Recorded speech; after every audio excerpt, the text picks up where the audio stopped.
তো হ্যালো বন্ধুরা, কালকে প্রভাত ফেরিতে কি হবে দেখা যাক। কেন মেয়ে এবছর প্রথম নাচে ভর্তি হয়েছে। গত বছরের শেষে মানে ডিসেম্বর থেকে যাচ্ছে না জানুয়ারি থেকে যাচ্ছে, যাই হোক খুব সম্ভব মনে হচ্ছে জানুয়ারি থেকেই যাচ্ছে।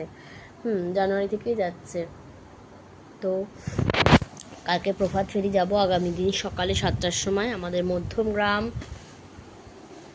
রেল ময়দান, যেখানে রাসের মেলা হয় বা রাসের মাঠের রাসের মেলা আর কি, রেল ময়দান। তো সেখান থেকে শুরু হবে 7টায় বলেছে, এখন 7টা বলেছে, আগে তো বললো 7:30, এখন বলছে 7টার সময় যেতে। জানি না, সেটা শুরু হতে হতে সবাই সব জড়ো হবে এক জায়গায়, সমবেত হয়ে তারপর তো যাবে, রাস্তা থেকে যাবে। তখন আমরা একটু একটু করে ভিডিও বানাবো, শর্টস বানাবো, মজা করতে করতে যাব। সবাই শাড়ি পরবো। ন্যানিরও শাড়িটা এখন খুঁজি, যদি পেয়ে যাই তো ভালো, না হলে অন্য কোনো ড্রেস পরাতে হবে, দেখছি সেটা, এখনও ভাবনা চিন্তা করিনি। তো চলো, ভিডিও আর বেশি বড় করব না। সব কটা বাছা হয়ে গেছে, এই দেখো, দেখতে পেয়েছ, একটা 10 টাকা করে নিয়েছে। তাই আমি বললাম 4টে 40 টাকা হয়, আরাম 5টা দেবে 40 টাকায়, এই 5টা দিল। আর এই যে একটা সুইট কর্নের হাফ খাওয়া হয়ে গেছে।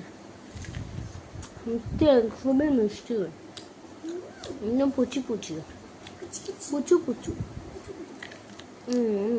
এরকম চুলা চুলা ছোটো ছোটো প্যাকেট করে বিক্রি করছিল।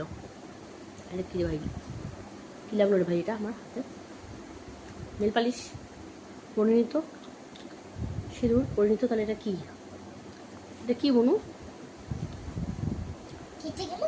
না কি ওটা হাতে? সিঁদুরি সিঁদুরি মনে হচ্ছে, সিঁদুরি লেপটে গেছে। খাবি? ছিদ্র করে ফেলি এইটুকু টুকু, তাও একটা সাইজ দেখলে হাসি পাবে।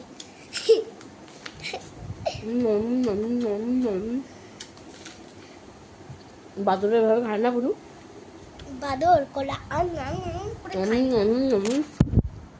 ওখানে একটা কলা আছে, কলা। বন্ধু চলো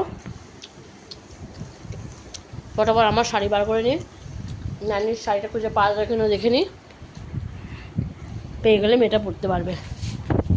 আর এখন আমরা টক ডাল চুমুক দেবো আর ঘুমিয়ে পড়বো, বুঝছো।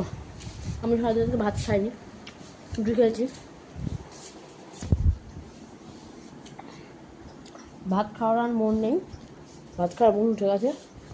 বলতে গেলে অনেক কথা বন্ধুরা, অত কথা সোশ্যাল মিডিয়া ইন্টারনেটে যদি বলতে নেই, যতটা মুখ চুপে থাকা যায় ততটাই ভালো, তাই না? টাটা বাই বাই, চলো।